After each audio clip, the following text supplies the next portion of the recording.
Welcome to Funnel Reboot, the podcast that shares ideas on how to upgrade your lead generation. Here is your host, Glenn Schmeltzley. Welcome to Funnel Reboot, the show that helps you upgrade your lead generation. I'm really glad that you've joined me. For those of you who catch episodes, you may have noticed it's been a long time since I've done one. I'm sorry about that, but we're back on, and there's going to be a steady flow of episodes from here on out. And today, we're talking about the skills that digital marketers need. No matter where you are in your career, this ought to be a helpful episode because it tackles one of the main issues that marketers have, generalizing. Marketing generalists are known for having abilities in diverse fields, but I wanted to know what exact combination of abilities that really means. And when should a marketer try to go deep in one skill rather than staying broad? The skills that people have, it's very hard for each of us to judge whether they are commonplace or exceptional. It always depends on who's around you and how many of them can do what you do. Well, there's one person I know who can, on his own, do many of the things I can't do. I'd say normally it would take 4 or 5 people to do his work. I'm lucky enough to have known our guest for the better part of a decade. He's currently an account director for a national agency, and he's got great advice on this issue of how general a generalist should be. Listen in the show where he explains how good careers don't always go in straight lines, how broad abilities acquired along the way usually get augmented by one skill that goes deep. If you've heard of a T-shaped career, that's where that name comes from. He also talks about how there's no substitute for experience, how a good generalist, beyond having the skills, actually has to think out and talk about how something should work. And they need to do that even if they're not the one who's going to be building all of the solution. Lastly, he explains how it takes trust to do work that's at the fringes of someone's skills. And that trust extends both to the person paying for the work and the person doing it. Well, let's go and hear from our guest, Rob Decher. Thanks for coming on the show, Rob.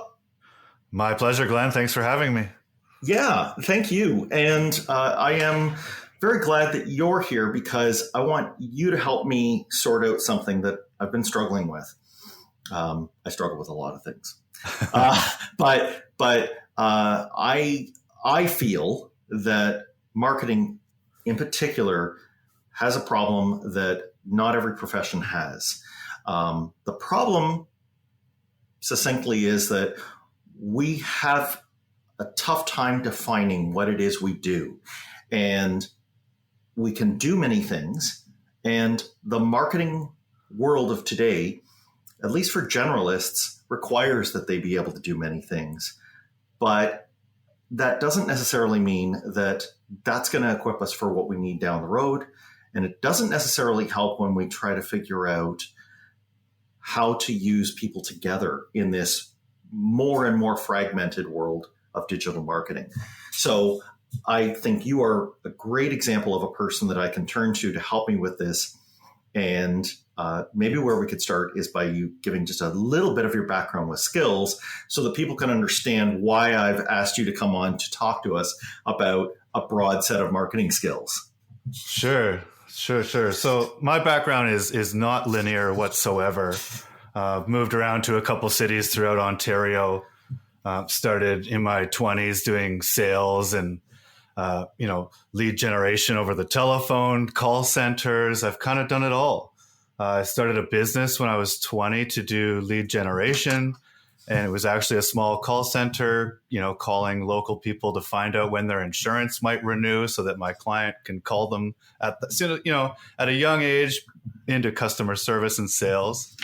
Later, a couple of years in, I moved into a sort of a technical job at Canada Post where I stayed for 10 years and I did audio visual work in a conference center, very technical with large scale projectors and sound engineering, and even did live broadcasting and set up moved from satellite to web-based broadcasting at Canada Post. So very technical, loved it, learned a lot about big business. And then from before it was sort of small, medium businesses.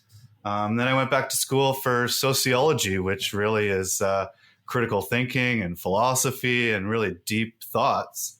And since then, I've been in the agency world. I've worked at startups, and I've done a lot of different things. And it's hard for me to articulate. So thanks for letting me try, you know? You've done a good job of it. The breadth there, it seems to me a lot like something that agency owner Paul Reitzer talks about. He came out a while back with a book called The Marketing Performance Blueprint. And he lists in there no fewer than 8 traits that he says marketers need to have. And I'll just kind of give a few of them, but you'll get the gist as soon as I say it that, there's an issue here. He says they have to be both analytical and creative and social and strategic and tech savvy and collaborative. So, some of those are, juxtaposed when they don't really have any business being around each other. And yet, when I list off all those things, you, for one, are a guy who, has demonstrated them all. Maybe you can kind of give me a sense of how is it that you see yourself being able to do that? What kind of things that you picked up along the way allow you to look at marketing and, take on that big ball of yarn without, stressing yourself to death? Yeah, I see where this conversation is likely going in terms of what are the different skill sets and being a generalist versus a specialist. When I look at the list that you're explaining of being analytical and tech savvy and strategic, it makes me kind of put into context of marketing from 50 years ago, where a traditional marketing firm would have an art director, a strategic copywriter, and that's it. It was all about the creative process because you only had a limited amount of outputs for primetime television or newsprint or out of home. And of course, the channels that we market to are so diverse now that you really do need to keep up with the technical opportunities and so on. Going back to your question, where do you get all of those skills? I really do think it comes down to experience. I've worked with the local college here, Algonquin College, and their media department to look at these, young kids. And that program is teaching everything from, copywriting to WordPress development to graphic design. And they're kind of teaching the generalist.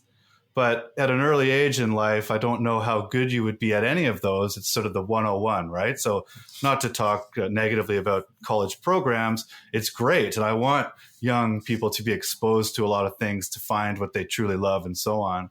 But I think when I look at the sort of generalist skill set, I think it really all comes back to strategic thinking and being analytical. And on that note, when it's talking about marketing, it's about really thinking about your audience. To me, it all comes down to who's the audience. It's, where are they? What do they think? What are their behaviors? How do you get to them? So that kind of solves the creative and the technical and the strategic if you kind of funnel it towards who the audience is. Anyway, long answer for you. Yeah, no, I agree. That's true north on the compass, right? And taking your 50-year example, so that was 1971. So I think the most technological you could get at that point would have been like a pocket calculator or a mainframe, right? Calculate your leads on your calculator. Yeah, or put them through on the punch card in a mainframe. That's not where the audience is today, clearly, in 2021. And you're right that the requisite tools that you need to glom onto that audience and give them what they need, they're much different. And the old ones have stayed and the new ones have simply been added to the mix. There are questions, though, just as far as how elastic we as humans are. I mean, experience is really good, and nonlinear experience can turn out to, give you these wonderful combinations. But, let's take a second and explore when it's not a good idea to just keep saying yes to those skills that, take you farther afield. When do you think it's a good idea, or how do you think there's a way to find maybe that area that you go deep in rather than constantly trying to go broad. That's the ultimate question. If you're planning your career, are you planning to be a generalist or are you planning to be a specialist? Who knows? But I go back to your original question of marketing is unique, where we're kind of forced into this generalist experience of copywriting and event planning and all of that stuff. I don't think that you can actually decide. It's really what is your capability, how you know yourself and how your brain works, what you're interested in. Mostly it's what's your passion. If you're truly passionate about, front end web development, then do that. I find in terms of developers, the better communication skills they have, the more chance that they'll move up to a supervisory role or a management role and start to get more into the strategy and so on. So I think that all of this comes into play through experience, truly. And for me, having that non-linear background, you're kind of forced into that, just survival mode, trying to succeed in life and opening doors as much as possible. Yeah, no, I hear you. There's definitely a part of that there. I've thought back to when I was in between gigs and looking for full-time positions. Yeah, I would really work to say, well, what do you want me to be? And I could be a chameleon. So I think that's probably on the pessimistic side of things, maybe on the more optimistic side of things. And I imagine that your Algonquin students, might like to hear something like this, that you can, work on those areas that are almost at the coding level on a Monday, but on a Tuesday, you could be giving something like art direction for something that's going to be a video. And then on Wednesday, you could be, delivering that broadcast email that is going to allow for, greater awareness. And on Thursday, you're measuring it to see the lift. So, it's good that you can be all those many people all at once. But frankly, they are just little pieces that are in service of this larger objective that we have, right? Yeah, from just talking about the Algonquin students, I've worked with them a couple of times. Usually it's a small group of students that are working on a sort of real life project for the private sector.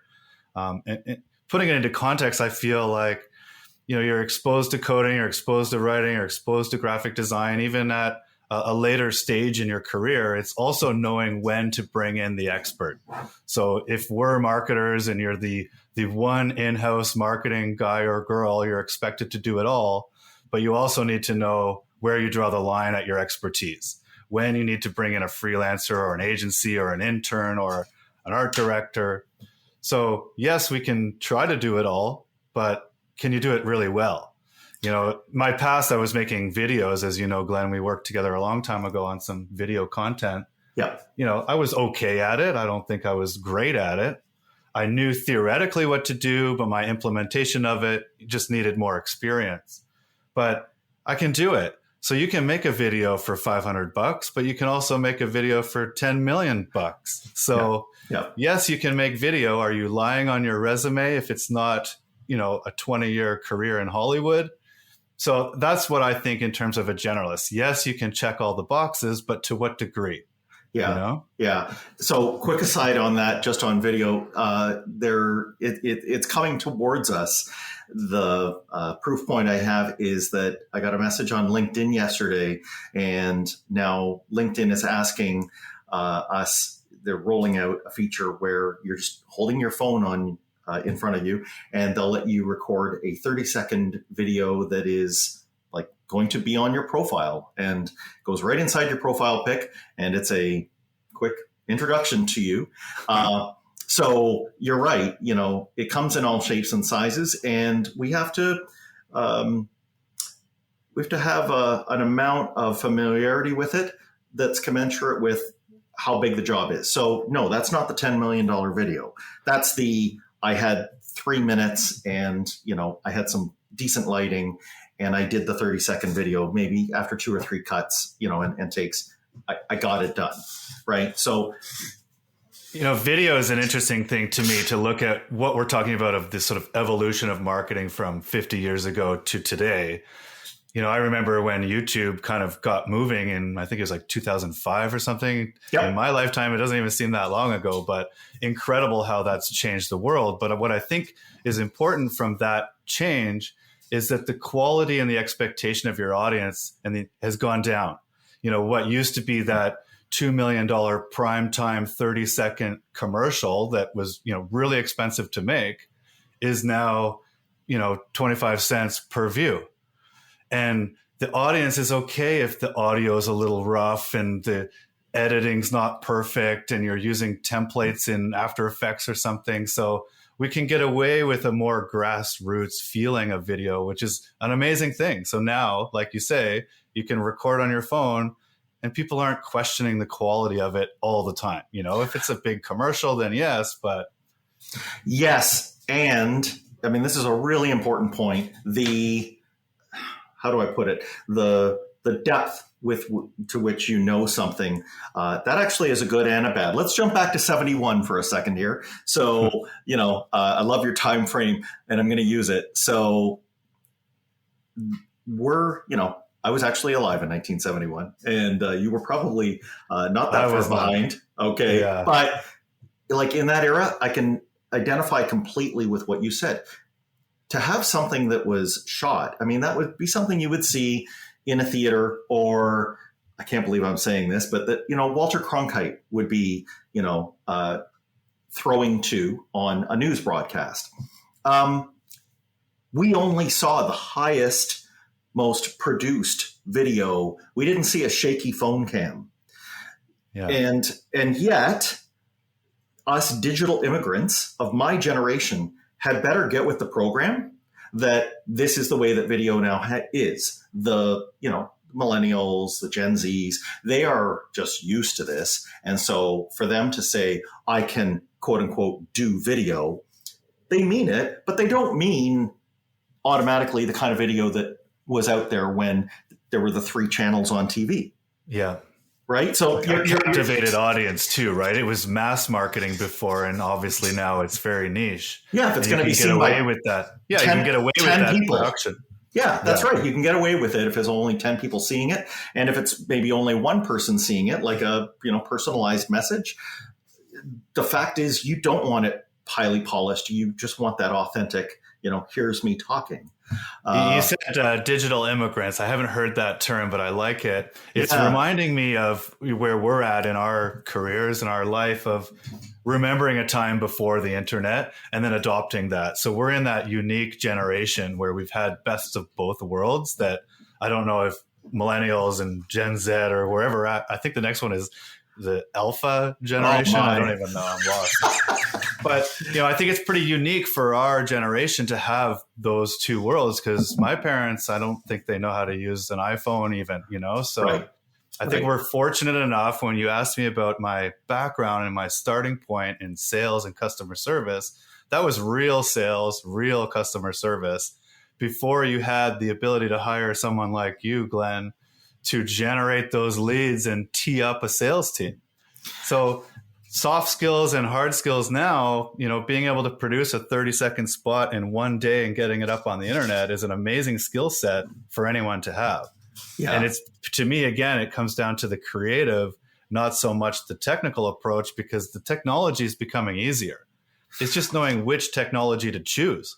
Yeah. So let's delve into that for a second, because there is an area of this technical marketing, or I sometimes hear it called marketing operations, that is definitely in flux. And it's the set where instead of using custom programmers, as had been the case if you wanted to make special workflows that, or let's say you wanted to use the information in your in-house systems to fan out material to, segments of your customer base. That is now something that is sitting inside of cloud platforms, which marketers control.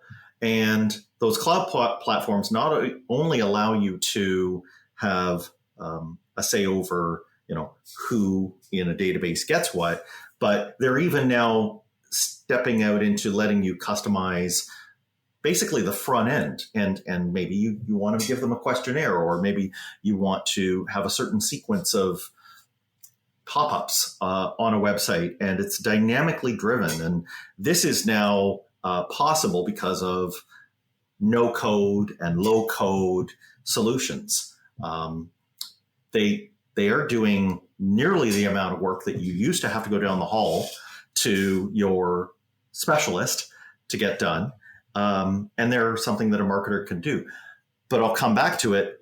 Does this represent a good force or a bad force for marketers? Is this something that we should embrace, or is it something that could fritter away our attention and take us away from those skills that you've already talked about that we worked so hard to get good at?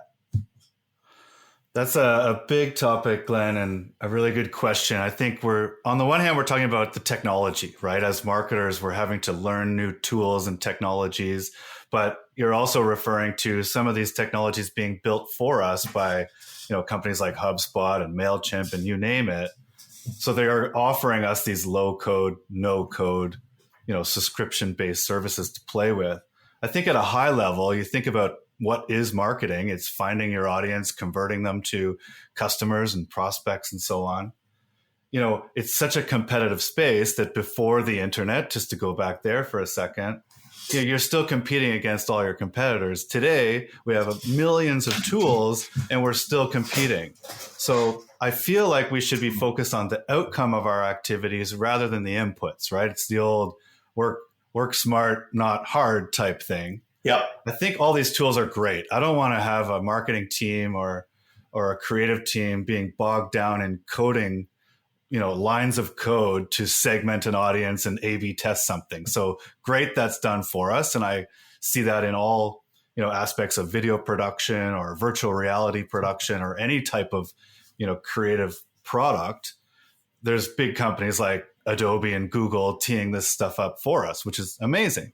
Yeah. So I don't know if it's really a technical question of, does a marketer need to know how to code or know how to use these platforms at a very technical nature? I think it comes back to strategy, right? Who is your audience? I keep saying it over and over, and I apologize.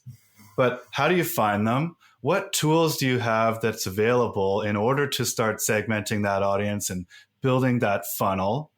Is it a 6 months sort of procurement decision that your audience has that you need to have a touch point every week? I think what I'm trying to say is mapping that out, I think, is the technical work, right? Finding a stranger to visit your website, tracking them through a cookie, getting them into your email newsletter, and, building that path to me is a strategic conversation that is technical in nature.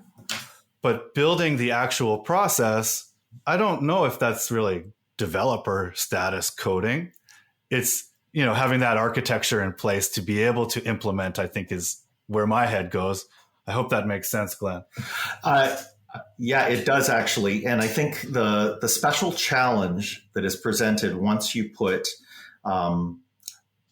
some kind of interface in front of a marketer that lets them build on their own, I think they get a glimpse into what a day in the life of a IT programmer is like. And a little bit about this. You've got some involvement with some coding projects.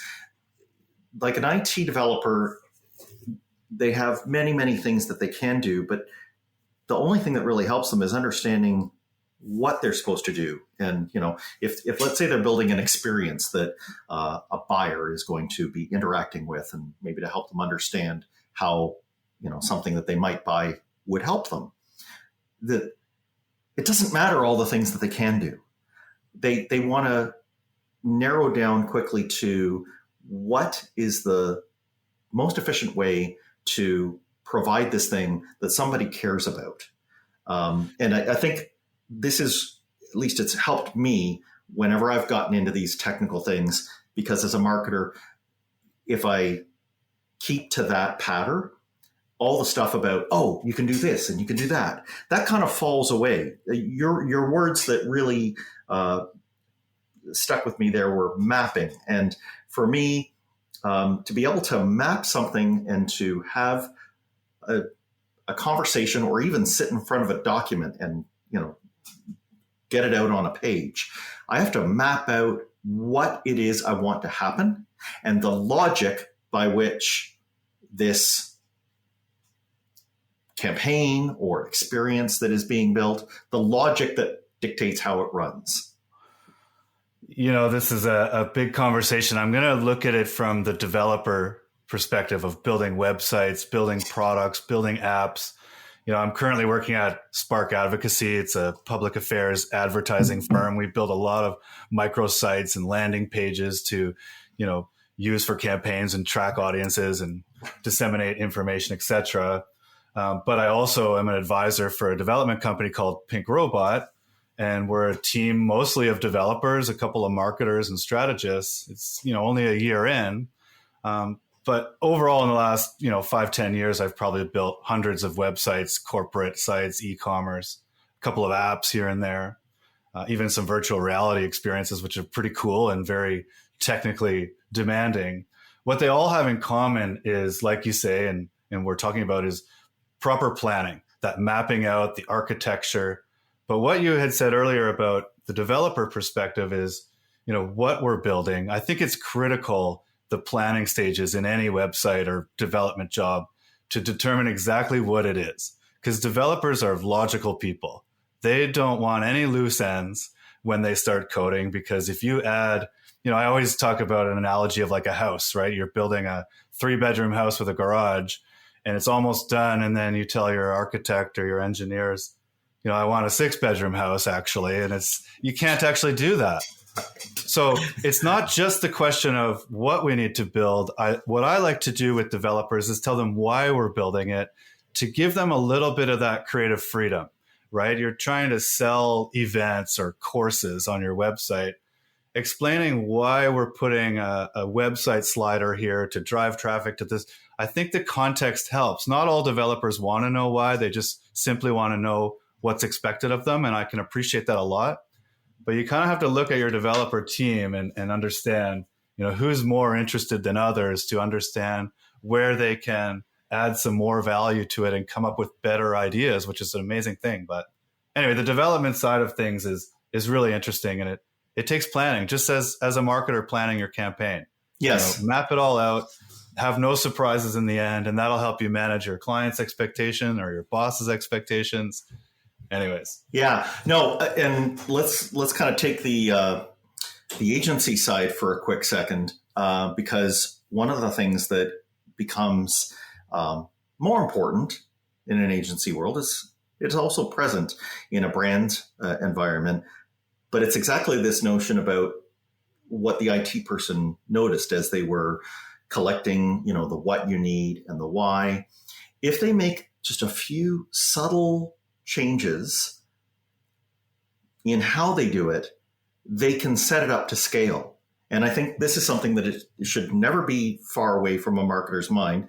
If I were to use the housing, setup, not to be too hokey, but the questions that could be asked if the developer just took a moment and maybe thought more building block style of, well, the garage could be on the left side, but in certain cases it could be on the right side. And if we just explained how these combinations worked, I've not just built a house, I've actually got us ready to go for a subdivision, right? Yeah. Because we can just Lego block our way and do a few permutations and we're there. And this is where the technology is now inviting marketers to go. And that is a higher level of thinking, I think, that a marketer needs to go to. It's not, I'm designing this email sequence or I'm designing this mini site. No, I'm designing N number of sequences, N number of websites. And if I do it smartly, then I'm using whatever it is, the low code or doesn't matter what the tool, but I'm using this tool to truly take away the mundane, repetitive, boring stuff that we normally filled our time with. And as a marketer, I can just hand that off and I can kind of ride above it at the strategy and the multi-unit level, right? I'm thinking of your audience on this podcast, Glenn, and I'm thinking of the in-house marketers that may be writing a statement of work to hire a web development firm, or even an agency responding to RFPs to, to write quotes, basically to build a technical product, right? A website or something.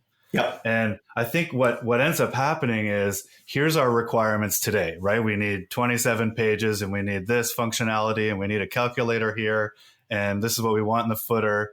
So when that gets translated through, the account manager or the salesperson into the project manager's hands and trickles down into the developer's hands, they're building a very specific requirement that the developer is not to be expected to think about templating and building that scalable product.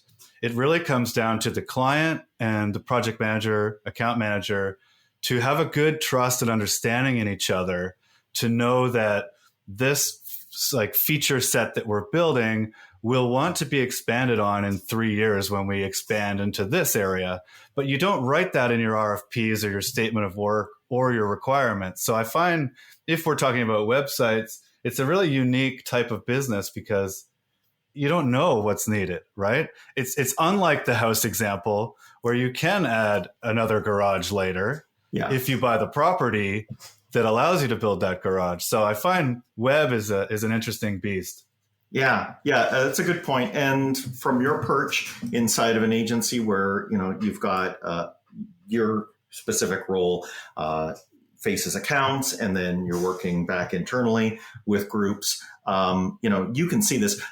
Sticking with kind of the in-house setting, what advice would you give, since you can kind of see how those requirements get written out and when they're done well and when they're not?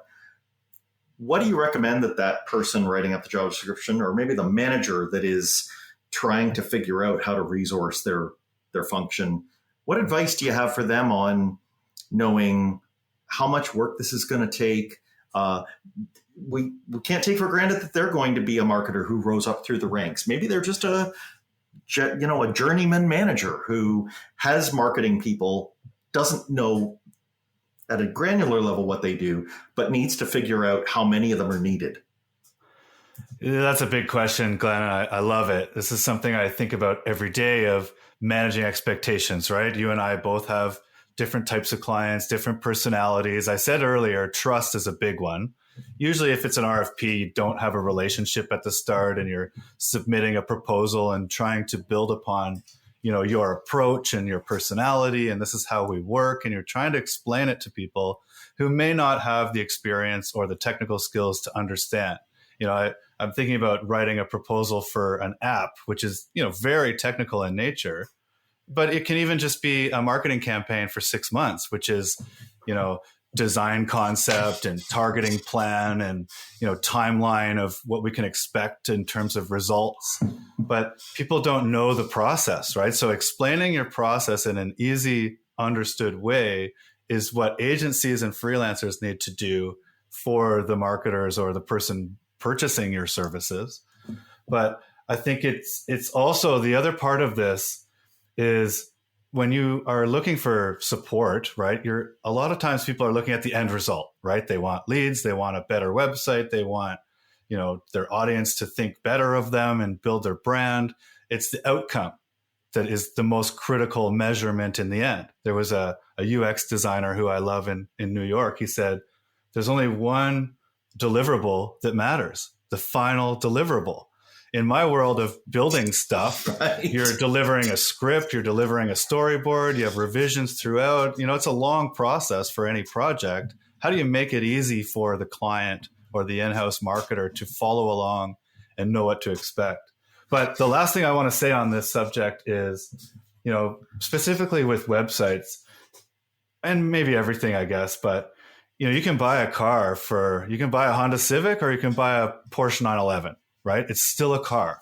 Yeah. So when you're writing an RFP for a car or a website, what's going into that? What is your developer and your team going to do? Are they going to code it as a static HTML that's not scalable? Are they going to use a CMS like WordPress or Drupal that is somewhat scalable depending how you build it?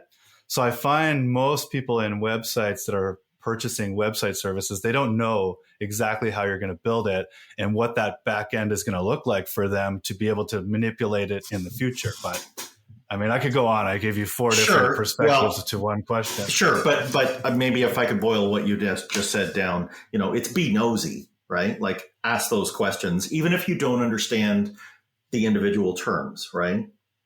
Yeah, for sure. I mean, ask questions. I find that, in this information age, it goes back to everything we've talked about of learning to be a generalist or learning new skills to hiring someone that you don't know how to code. It's being humble, right? Yes, we can Google how to use After Effects or how to fly a drone or how to, make a great ad and graphic design, but it doesn't mean you're an expert. Trust the expert, I think, is where my head goes. But not everybody's an expert because a lot of people are Googling it too. So you got to be careful, like you say, ask the right questions and look at the trust factor. Yeah. And don't you think it's fair to say that trust goes both ways? So we've been talking about how the generalist is maybe trusting the expert, but you told me a story a few weeks ago. I won't give any anything too specific, but I loved it. You were talking about, so in your case, you and your agency played the experts, and you have a client, and she is a generalist, and you said that she had given you the broad deliverable, and you took that at face value and, implemented a program for that. And then somewhere late in the game, she asked you about a small thing that she considered to be a deliverable that was part of it. And let's say that the main campaign was about reaching the end audience, right? The public at large. But what this person wanted was a particular press mention in a particular publication.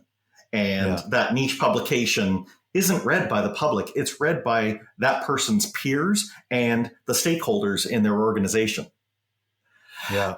And so is it right at that point, if the expert's hearing that, to say, wait a minute, let me see if I got this straight.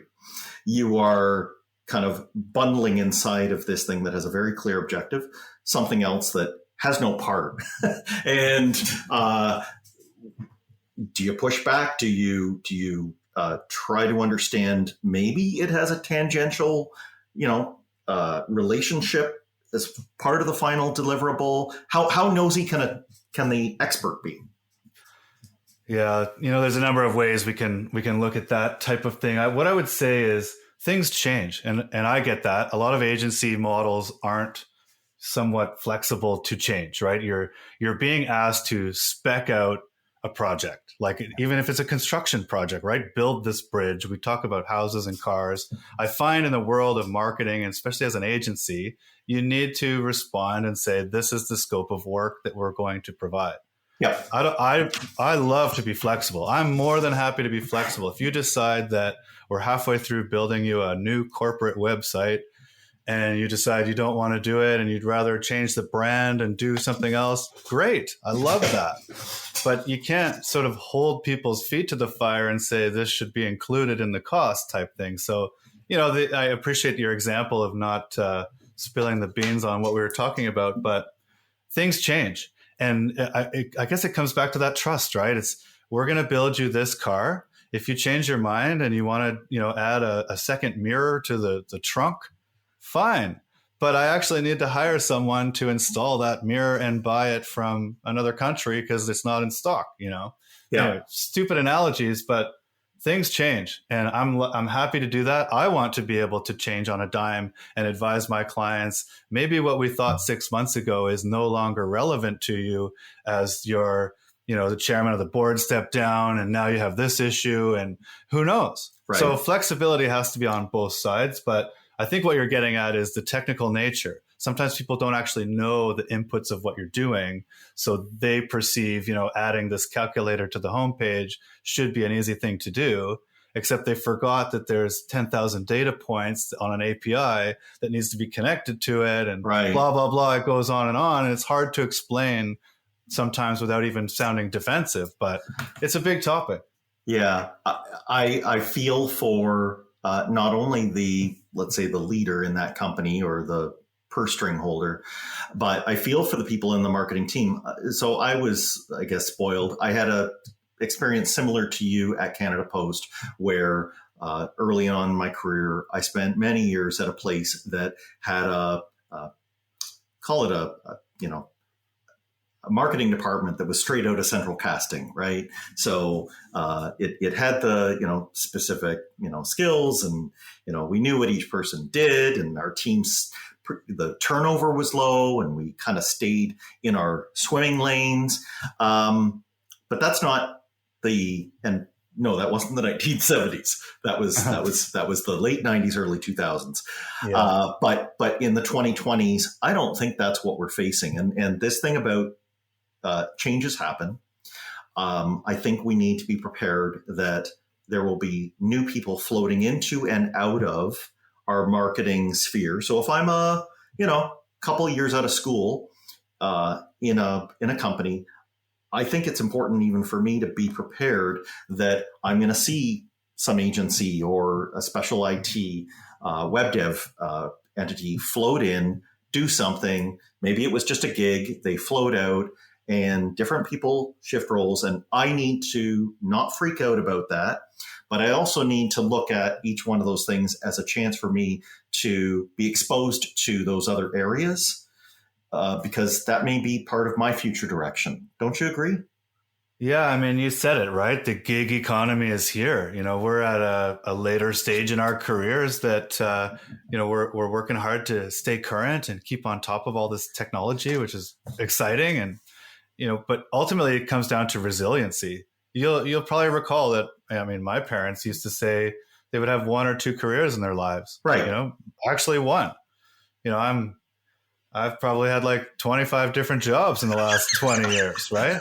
But they're all kind of working towards the same end and the same passion of helping people and connecting people. And similar to you, Glenn, you're passionate about marketing. You're looking for solutions that can help people, and being resilient and flexible throughout that career, I think is critical for any marketer, because new tools are going to pop up. New marketing channels are coming through. And I've listened to all your podcasts, and they're amazing. Some great talent speaking, but, looking at audio only social media, how do you use that in your marketing mix? That's the latest. Yeah. Should you use it? Right. So, when you're there's accountability in marketing. You're reporting to your board or your client or your boss. Sometimes you have to have those challenging conversations of, there's a shiny new carrot out there. Do we need to go after it? And as the marketer, you really have to be confident in your strategy and your vision and communicate that well, so that everyone's on the same page and you're not turning on a dime all the time and just being reactive, right? No, I think it happens quickly enough that you can stay excited about it. But I also think it happens slowly enough that we sometimes fall into the trap of thinking, well, I've acquired these skills, I am worth this much. And I think with just differences in, all the options that an employer has or a brand has today of getting a person on an hourly rate, getting them on a per project basis, turning to their internal people and saying, you need to reskill because we need your skill over there, not where you are here. Like I said, I think it happens slowly enough that if we're not paying attention, we may not notice that there's a limited shelf life on the skills that we had. And to think that we can just bank on those for getting a cost of living increase each year, is probably not a healthy way to look at it. I think we have to be ready to maybe shake it up a little with these models. I even know some people who are in the marketing operations sphere who, because they're close enough to revenue pipeline, they get bonused on how much pipeline they contribute, and their counts of marketing qualified leads and sales qualified leads are not, I mean, yes, they are a part of their key objectives they have to reach, but sometimes it even goes beyond that. And, if you really do know your stuff, like you've been able to offer your services under your own name brand, right? So the minute you do that, you have seen that there is a value to this. And if you do know your stuff, you can command that value. But I do think that more marketing generalists need to open their eyes to that and not get scared about, what it might mean, because it's not as solid as the salaried position or the, I get my cost of living increase each year and I get a good on my performance evaluation. I think in terms of, skill sets and marketing in general, having that flexibility to experiment with things for any marketer is a great asset to have. We run a lot of campaigns. Some of them are, nonprofit, charity, donation campaigns and things like that, where it's more of a hard lead gen and conversion. But putting 5% of your media buy budget into a new channel, seeing if that's going to work, and sort of year over year, campaign over year, continuing to experiment, I think is the only way. And that even is related to our skill sets, right? Open up Canva and play around with a design, see if you can do it yourself. I think being a marketer these days, you really have to experiment and not be afraid. I remember, a long time ago, I have a younger brother who's a web developer, and he was coming out of school and he thought all the web developers he meets are just so good.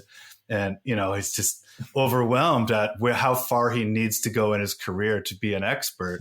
And I remember saying, 99% of the world has no idea what web development even is. So as you're looking up to thinking, I wish I had these skills, right, because so-and-so in New York City at this agency does this, you're looking up to Don Draper in the marketing world. But I think we just have to ground ourselves and say, sometimes it's okay if there's a little bit of a color correction needed in your graphic or something. But anyway, you know what I'm saying. I think it's summed up by the phrase, everyone's an expert to someone. Exactly. Yeah. Rob, I've thoroughly enjoyed this. If people want to reach out and, understand a little bit more about what you do, or, want to hear a little bit more of your views on this, what's the best way for them to get a hold of you? I don't know, Glenn. I guess you could Google my name or even check out Twitter at @rdecher.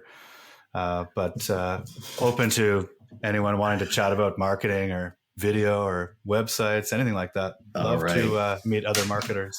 Yeah, and you do that, and I'll vouch for that. So, Rob Decher, thank you again for being on.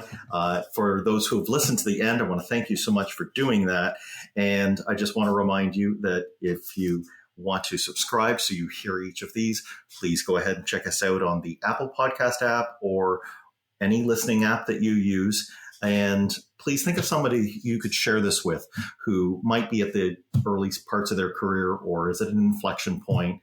And I would appreciate if you have any feedback for us. Get a hold of me. You can come to the Funnel Reboot website. You can come to any of the social channels on Funnel Reboot or myself at Hey Glenn S. Thanks again for listening. Thanks for listening. Follow the show on Twitter at Funnel Reboot. If you like what you have heard today, please consider leaving a review wherever you get your podcasts.